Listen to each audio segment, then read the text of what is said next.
Good morning, everybody. Thank you for joining us today. My name is Len Sprishin. I'm a tax manager here at MSPC, and I'm with my colleague, Ron Ruggieri, a principal at the firm.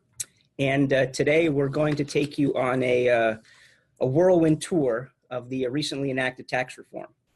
Now, this reform, as you likely know, is the most significant change to the U.S. tax laws in 30 years.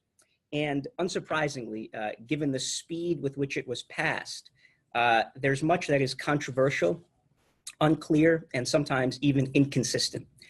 There's a lot of pressure on the IRS to issue regulations interpreting this tax reform, and that's something that we are, of course, keeping a very close eye on. Now, before we move forward with the presentation today, and as a quick housekeeping item, if you have any general questions as we go along this morning, please email them or type them in.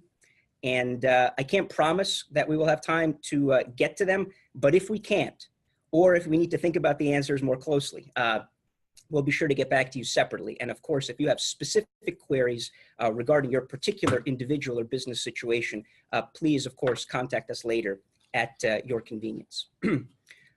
Again, before we move forward, let me just say a few words about the anticipated IRS guidance that I mentioned.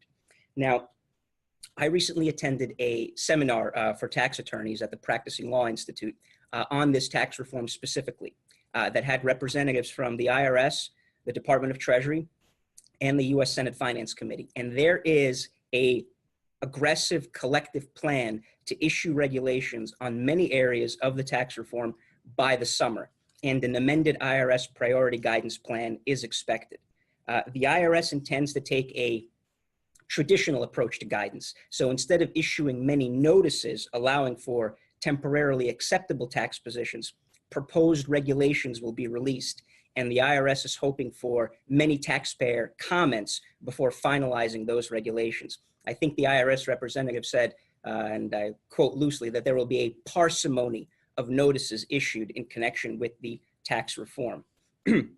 The IRS emphasis will be on the congressional intent behind the law and not so much on its expression, which I've already said is occasionally problematic as written.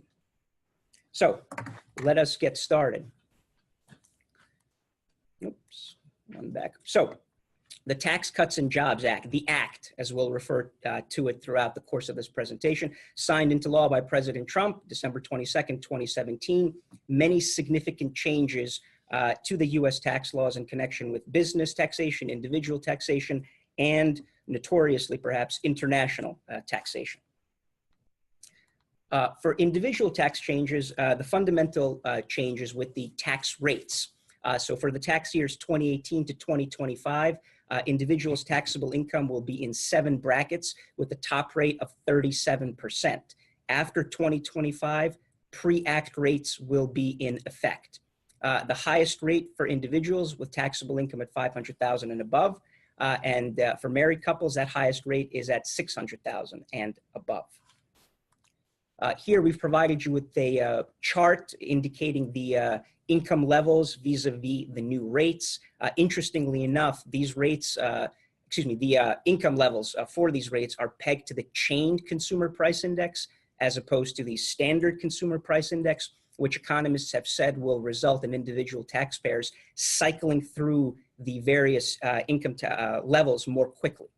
So something to consider going forward.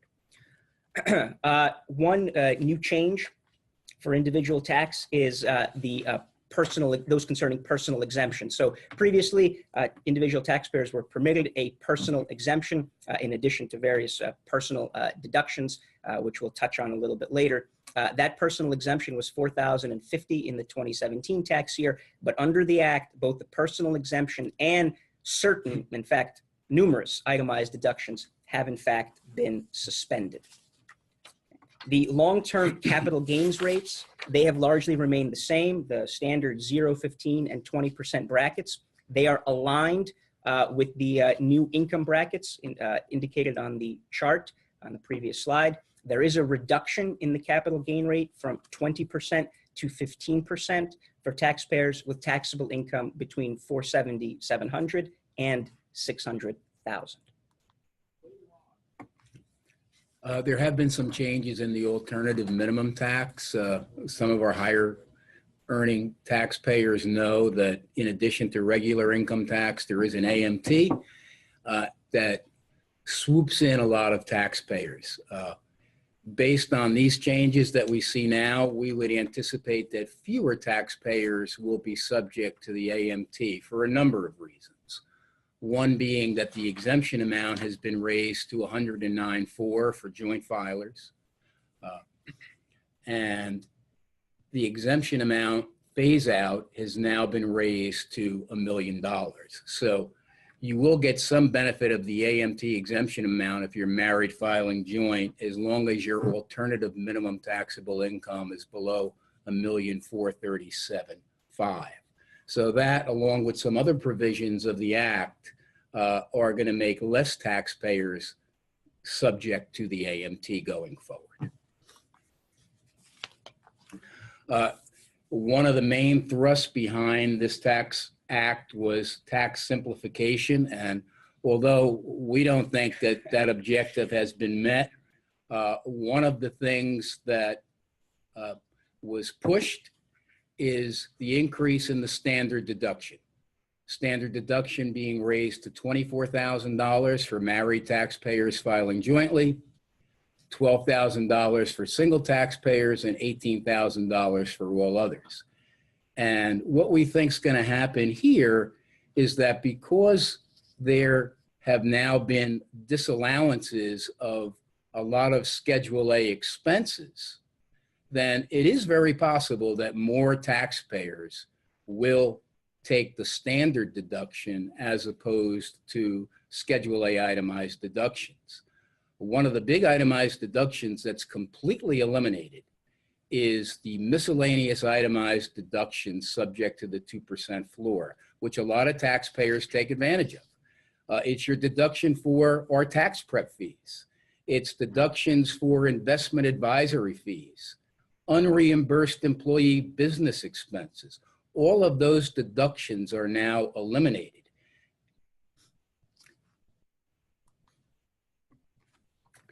Casualty losses, another deduction that's been eliminated. Personal casualty and theft losses are now non-deductible unless those losses are incurred in a federally declared disaster area.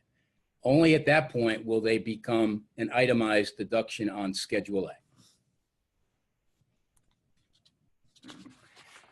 Some portions of the country, the increase in the child tax credit was a big driver towards getting this act passed. And with that in mind, the child care credit has now been increased to $2,000 per eligible child. And again, more taxpayers will be eligible to take advantage of the child care credit because the phase-out limit for married taxpayers filing jointly is now $400,000 as opposed to the $110,000 that it was pre-change law. And there's also a non-refundable credit now for certain non-child dependents. If you're in a really low income bracket, part of that $2,000 child care credit could become a refundable credit. But again, that applies to very few of our taxpayers. Unfortunately, this provision impacts very many of our taxpayers and arguably is the most, and certainly one of the most controversial changes to the United States tax laws. So for tax years beginning after 2017 and before January 1st, 2026, state, local, and foreign property taxes, as well as state and local sales taxes, will be deductible only when paid or accrued in carrying on or a trade or business activity for the production of income. So state and local income taxes, individual income taxes, will not be allowable as an individual deduction. To soften the blow, so to speak, Congress provided a $10,000 itemized deduction that will encompass the aggregate of state and local property taxes not paid or accrued in carrying on a trade or business activity, and state and local income taxes. Foreign real property taxes cannot be deducted. And Congress, in its infinite foresight, put in a specific provision in the act that prevents prepayment of state and local income taxes. Now, the IRS has stepped in. At the end of December 2017, it issued a notice in connection with state and local property taxes. And the notice said, if property tax was actually assessed in 2017 in respect of a 2018 period, and that assessment was paid in 2017, it could be deducted in 2017. So, for example, let's say that you receive a property tax assessment in July 2017, and it's for the period July 1, 2017 through June 30th, 2018. And you could pay that assessment in 2 installments, one due October 1st, 2017, one due January 31st, 2018. If you paid the installment due January 31st, 2018 by December 31st, 2017, you could deduct the full amount on your 2017 tax return. I think that many of you are aware of the fact that the governments of New York, New Jersey, and Connecticut, states that have high local income taxes and local property taxes, are intent on suing the federal government, alleging an unconstitutional impingement on state taxing power, among other things. I don't know how you feel about this, Ron. Do you think there's any chance of success in this kind of a lawsuit? Can we say less than zero? Can we say less than zero? Yeah, I mean, it's historically, the courts are loath to find that Congress improperly exercised their taxing power. So while it's certainly a principled stand and something that may placate the taxpayers resident in those states, the likelihood of success is, as Ron puts it, rather low. So another deduction that survived the act was the mortgage interest deduction, but with some changes. One being that the cap on deductible mortgage interest for any mortgage entered into after December 31st, 2017 is reduced to $750,000 from the current $1 million deduction. In addition, there is no longer a deduction for home equity indebtedness. The new cap only applies to mortgages that are taken out after December 31st, 2017. So if you have a mortgage in place before then, it's grandfathered in at the old $1 million cap rule. And the 750 and the million applies to acquisition indebtedness, which is defined to mean your principal residence plus one other residence. For those of you donating to charities, you should be aware that the previous percentage limit of AGI, in connection with which you could deduct a certain amount of your charitable contributions, it used to be 50%. It's now increased to 60%. Under pre-act law, no charitable deduction was allowed for contributions of $250 or more without so-called contemporaneous written acknowledgement. So when you donate to a charity, to Goodwill, to Red Cross, you would get some sort of a letter that says you've donated X dollars. Interestingly enough, Congress in the old statute put in a provision that said the IRS could promulgate regulations that would exempt donating taxpayers from actually receiving that contemporaneous acknowledgement. So in other words, you donate whatever it is. If the IRS says it's okay, you don't need to receive a contemporaneous written acknowledgement. In the act, that statutory provision that existed in the past has been repealed. The IRS never issued regulations exempting taxpayers from obtaining that contemporaneous written acknowledgement. So this underscores the importance of making sure that whenever you donate to a charity, and not all charities are as compliant, so to speak, as Red Cross or Goodwill, they may not issue that contemporaneous written acknowledgement. It's absolutely imperative that you receive it in order to obtain the deduction that you deserve. The Affordable Care Act, as you likely are aware, this was quite a sticking point with the GOP members in connection with the tax reform. So the shared responsibility payment for months beginning after December 31st, 2018, so effectively beginning in 2019, the amount of that shared responsibility payment is zero. And this repeal is permanent, at least until some new administration comes in and makes it impermanent. However, the act retains the 3.8% net investment income tax and the 0.9% additional Medicare tax. So the effective rates that we had discussed earlier are actually going to be a touch higher for those taxpayers with the net investment income. Right.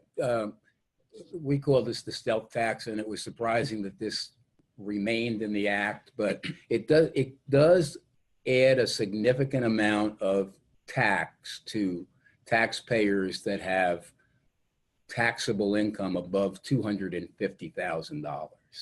So it's something that's going to remain. For anybody thinking of getting divorced, put the pedal to the metal and get it done in 2018, because for any divorce agreement entered into after December 31st, 2018, there will be no longer a deduction for the payer for alimony payments made, nor there will be inclusion in income for the recipient of the alimony.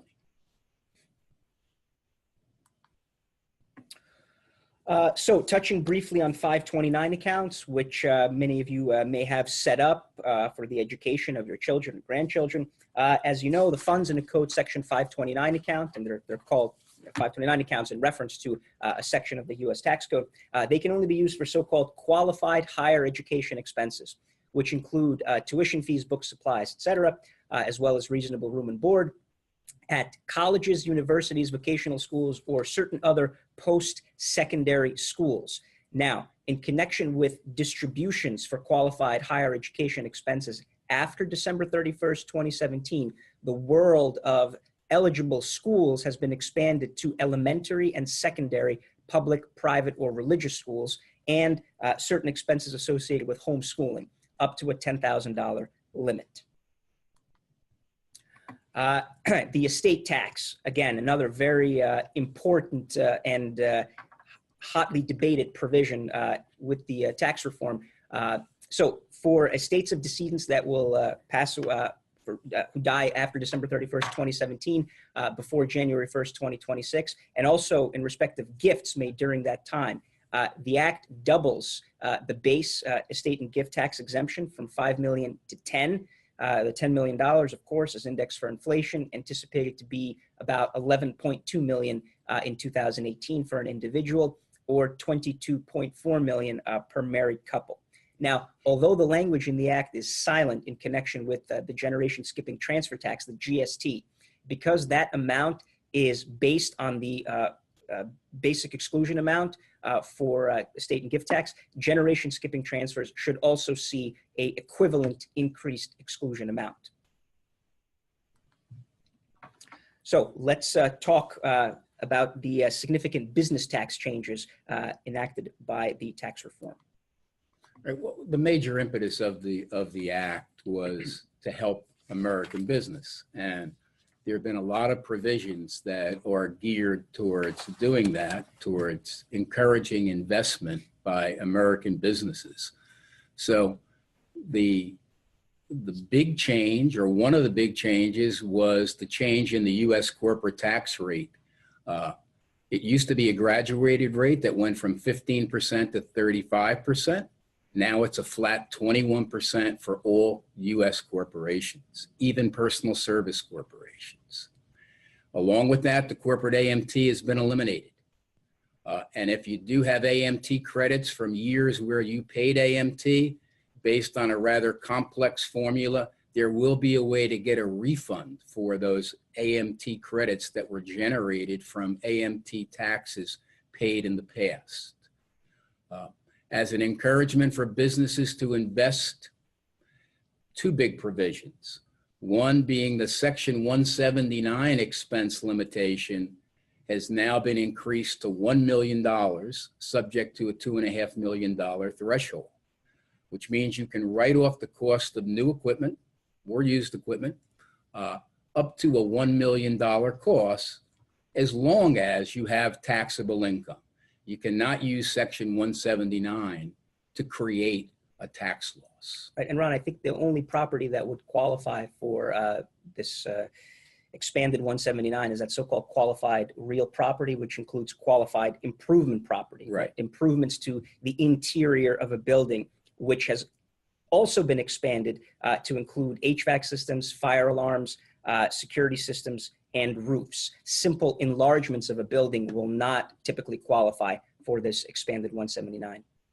So whereas in the past, 179 was only available for tangible personal property, as Len just said, that what qualifies for 179 has been expanded now to include some real property improvements, which is a big change.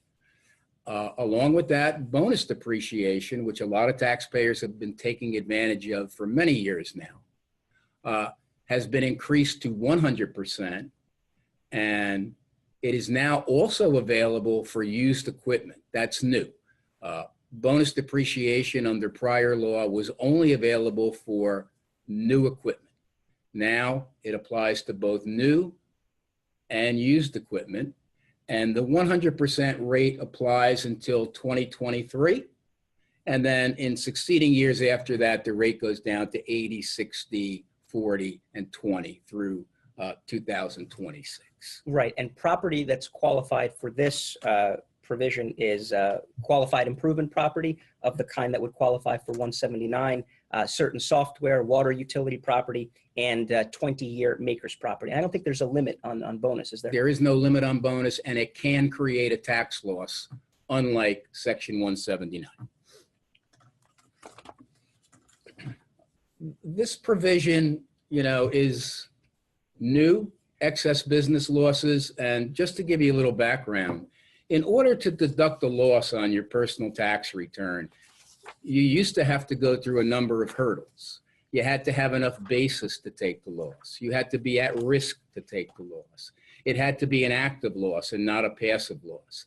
Now, in addition to all of that, we have this new excess business loss limitation, which effectively says that in any taxable year, a married filing joint taxpayer, even if he passes all those other tests to deduct losses, can only deduct $500,000 on a joint return or $250,000 for all other returns. If your loss exceeds that amount, and we have certainly seen here years where businesses have a bad year and a loss could exceed that $500,000 amount, the amount in excess of $500,000 gets carried forward as part of an NOL subject to new limitations that Len will talk about. So, we think this could be a pretty big deal. It's been totally unreported, but it's there, and it could impact, a fair amount of taxpayers that run trades or businesses. So dovetailing with Ron's last comment, the NOL provisions in the tax code have been significantly changed. So for NOLs that arise after 2017, the previously existing 2-year carryback is repealed. The NOL deduction itself is limited to 80% of taxable income, and the carry forward is now indefinite. Query how useful this is to troubled companies that generate a loss. In prior years, they would be able to reach back into years where they had taxable income and immediately secure a refund, which could help them maintain operations for however long. Now, that's no longer possible. Of course, losses that arose in years before this provision goes into effect should be treated consistent with prior law. Another significant change is in connection with like-kind exchanges, the 1031 exchange. 1031, although typically used for real estate transactions, applied to all manner of like-kind property, livestock, coins, fine art, but no longer. After 2017, 1031 exchanges will only apply to exchanges of real property. So if you wanted to exchange your Picassos for some Monets, the time for that has unfortunately passed. And finally, the interest expense provisions have been changed under Section 163 and other related sections of the tax code. So the net interest expense is limited to 30% of adjusted taxable income, with a carry forward permitted for interest expense that you could not deduct in a particular tax year.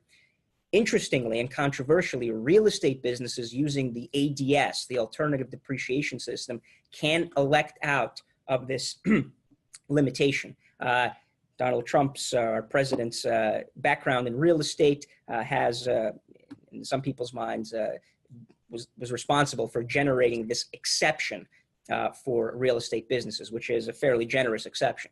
There is an exemption from this limitation for taxpayers with average annual gross receipts over a 3 tax year period that do not exceed $25 million.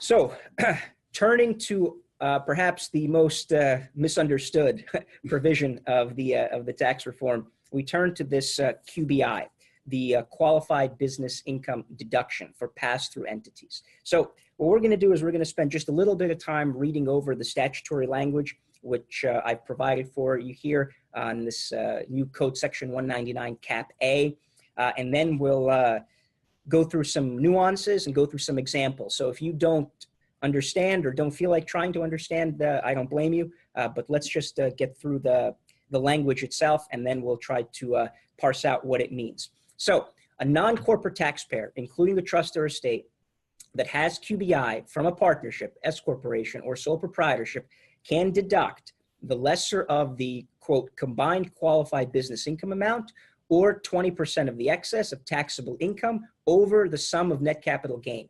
Let's ignore the second clause here with respect to qualified cooperative dividends and the conjunctive provision in 2i also about qualified cooperative dividends. These provisions are not broadly applicable. Certainly we'll be happy to answer your qualified cooperative dividend queries, but generally speaking, most taxpayers are not terribly concerned about the impact of that particular clause of the provision. So what does this really mean? Essentially, this is the overall limitation for the QBI deduction, which says your deduction is going to be the lesser of your QBI or 20% of the difference between taxable income and long-term capital gain. Keep that overall limitation in the back of your mind because it's going to come up once again in an example that we will illustrate for you. So what is QBI? What is this combined qualified business income amount? What does it mean?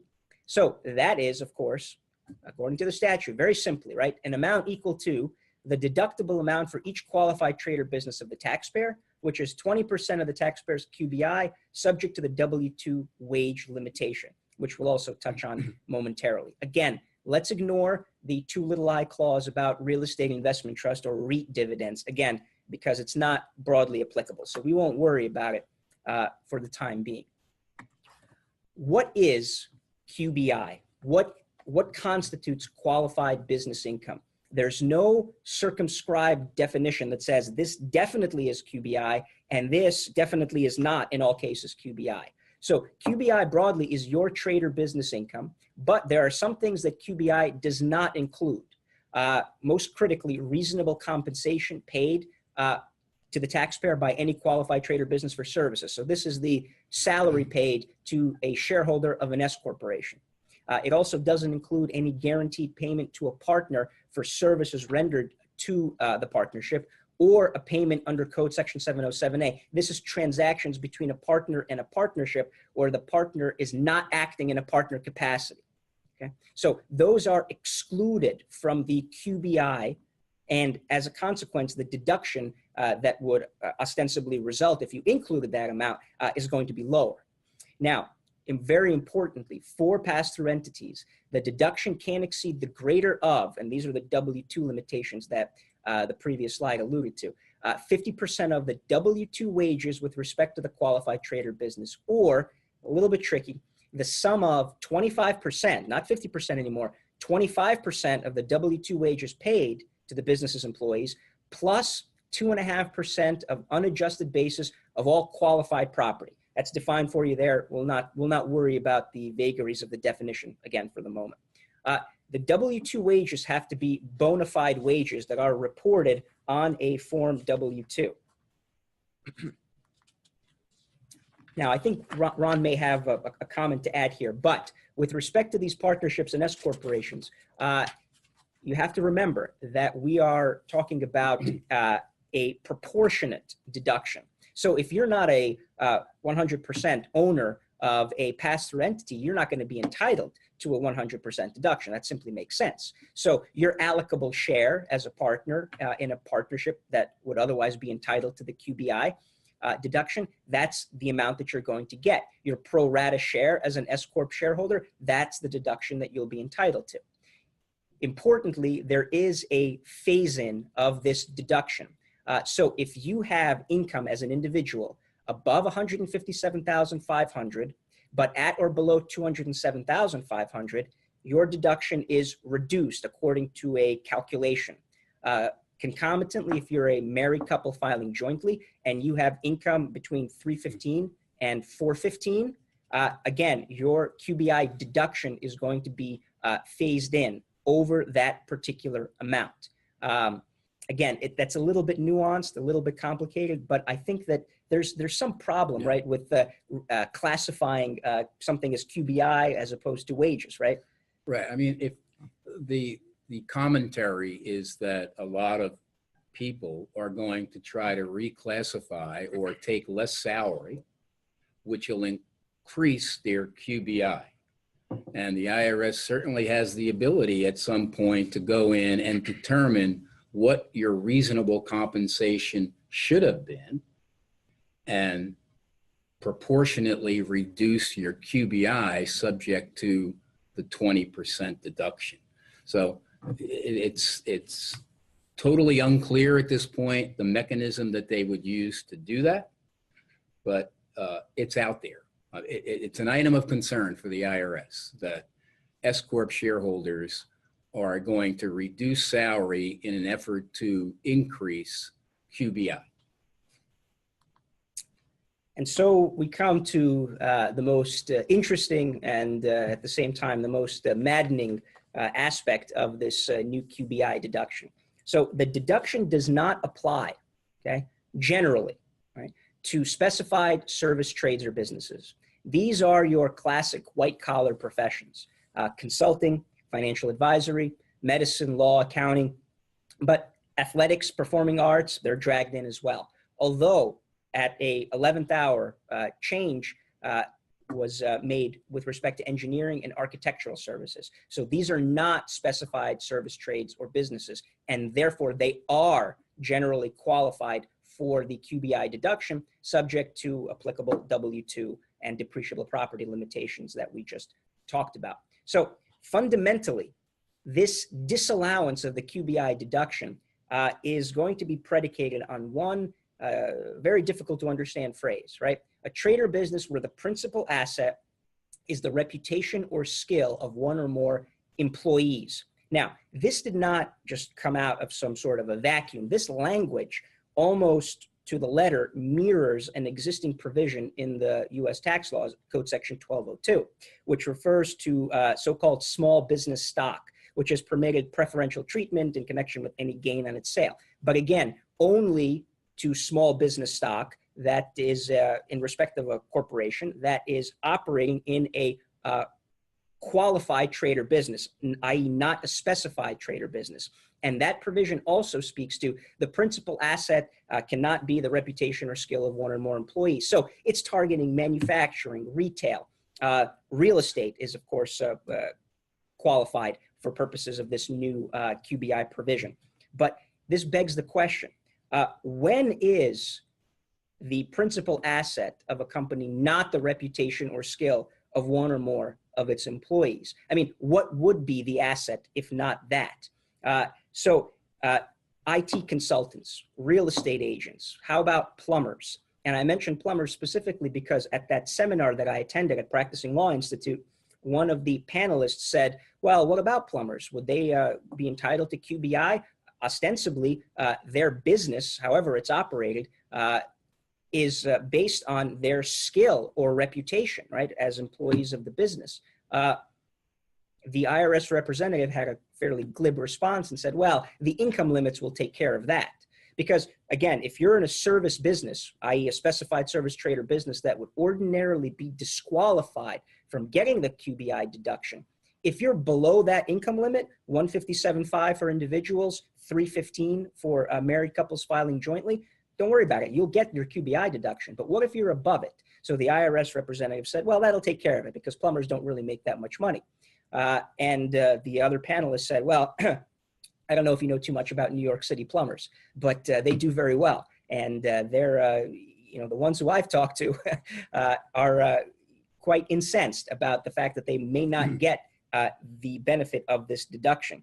And the interplay with Section 1202 is particularly tricky for interpretation purposes of this new deduction because, for example, in a 2017 private letter ruling, which is a decision that the IRS issues in connection with a specific transaction presented to it by a taxpayer, the IRS said, well, a company that provided lab reports to doctors was in a qualified trade or business for purposes of Section 1202. Well, that's curious. I mean, that strikes me that if you're a medical laboratory report company, you might be in the medical field, which would be disqualified. Also, the people generating these reports are employees, and those reports must be based on some sort of skill, knowledge, interpretation. But the IRS, taking the taxpayer's word for it, said, well, the reports were not based on any, you don't need employee skill to generate those reports. So query, would an analogous line of reasoning apply to the QBI deduction as opposed to the small business stock provisions on which the QBI language is based? It's all very, very unclear, both the statutory language and the congressional report that accompanies the tax reform provisions. Now, the American Institute of Certified Public Accountants and other professional lobby groups are pressuring the IRS to release guidance on this QBI and all of its ancillary issues. But the IRS representative at that Practicing Law Institute seminar has said this is going to be a, quote, difficult regulation. And it is not a priority yet for the IRS. It is really focusing on the international tax changes and the regulations that are necessitated by them. There are other issues with the QBI that the IRS will need to be addressed. For example, let's say you have a partnership that sells widgets and it's manufacturing and selling, it's generating QBI, not in a specified service trade or business. But what if it also offers consulting services associated with utilization of those widgets, best practices, most efficient use? Would that disqualify all or a portion of that QBI from being deductible? What if the services were merely ancillary to the sale? What level of a disqualified trade or business would be enough to turn off the QBI allowance? What if you have two distinct service lines, one permitted, one prohibited, but being operated as one business? Well, that's unclear, right? What about the W-2 limitations? Are they bifurcated in connection with the income being generated and the wages being paid with those lines of business? Again, very unclear. So certainly this is an area where the IRS is going to, there's a very high expectation that the IRS will fill in all of these gaps because the statutory language as it is, again, nebulous and also punishing, especially those taxpayers in a specified service trade or business who are effectively being penalized for their success and cannot take advantage of this deduction above certain taxable income threshold. So just a minute. Yeah, sure. So as you can see, at this point, it would become very hard to advise a client that's marginally in a service business or not if their QBI is going to qualify. And until guidance comes out from the IRS, and based on what Len said, that might not happen until the fall, we're kind of like right in the middle as to, are you a qualified service business or are you not? And, you know, just to put it in a nutshell, what does it mean if you are in a qualified service business? What that means is that if your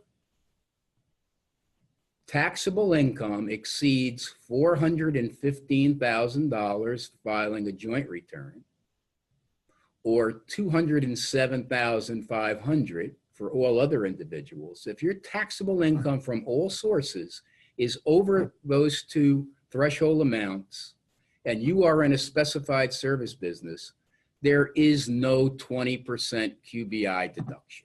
You don't get to the W-2 limit. You don't get to the qualified asset-based limit. You never get there because you're disqualified at that point because of your taxable income and the fact that you're in a specified service business.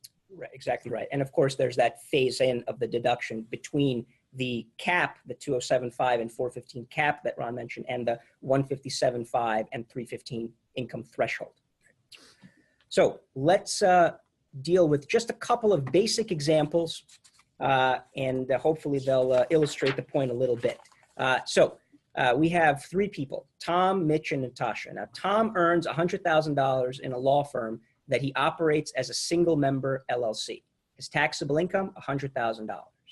Now, Mitch has $500,000 in taxable income working as a neurosurgeon in a medical partnership.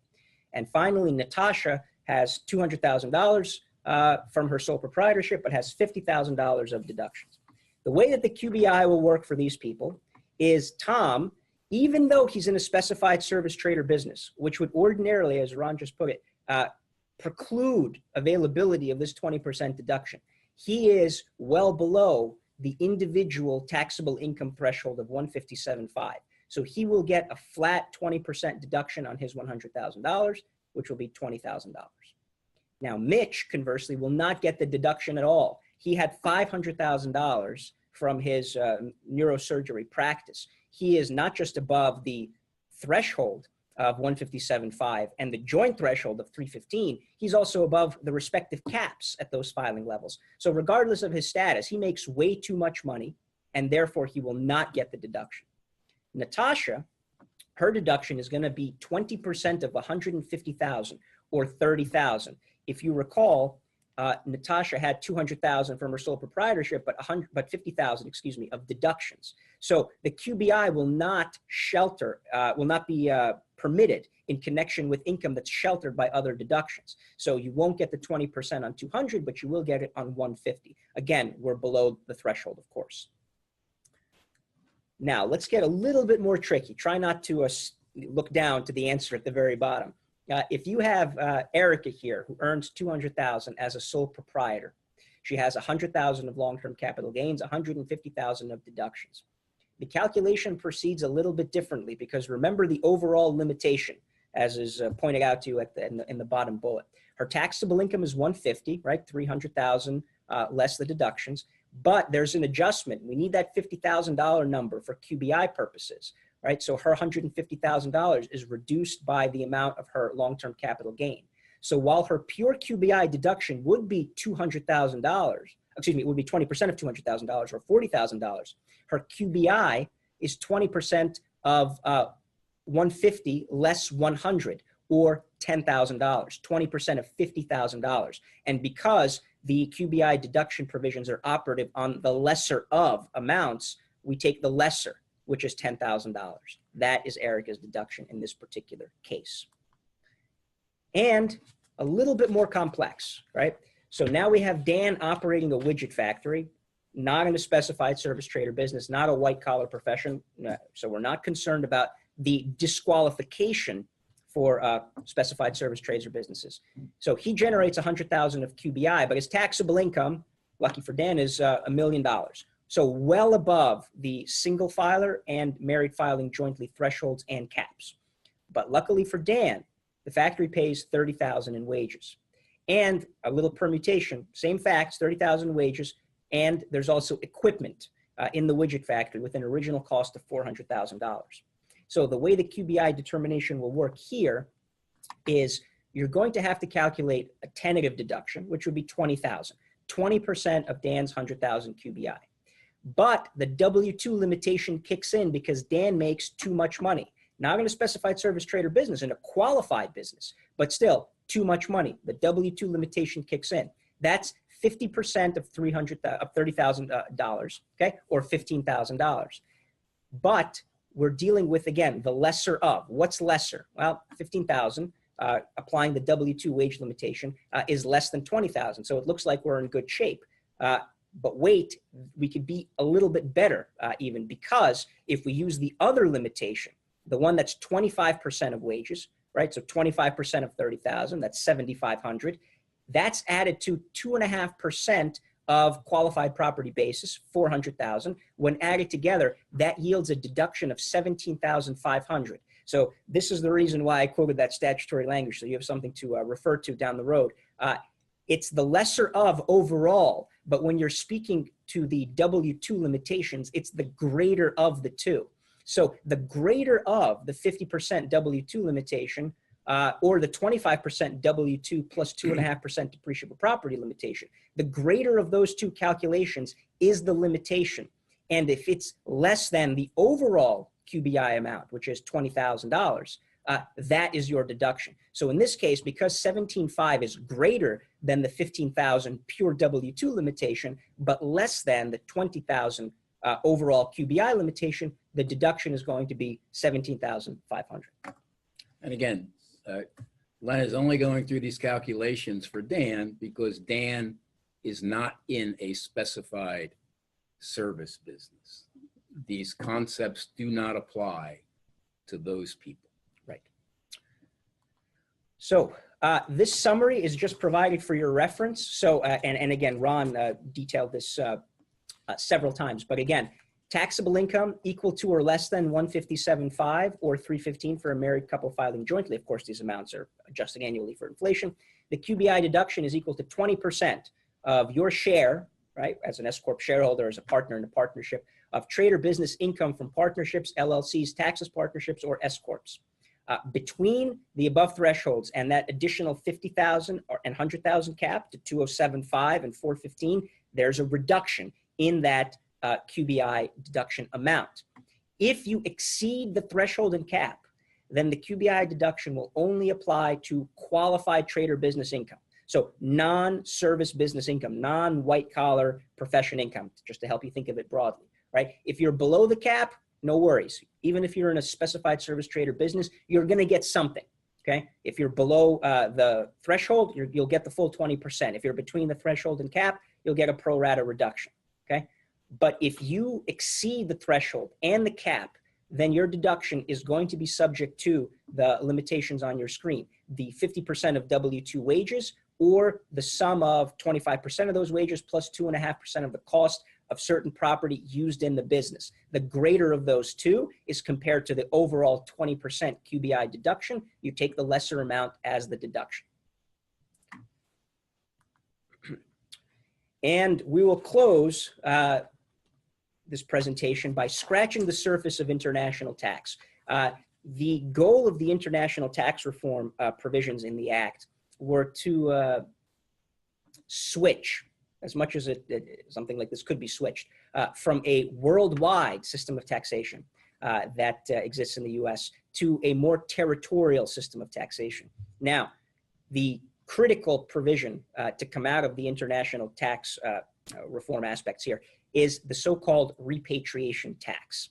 You might have seen in the news that Apple and all these, Google, all these big companies are bringing back billions of dollars into the United States by virtue of this tax. So what does it mean? I mean, you're not Apple or Google. I mean, maybe your clients aren't Apple, or you're not too worried about this, right? Well, maybe, maybe not, right? This is a very sweeping provision.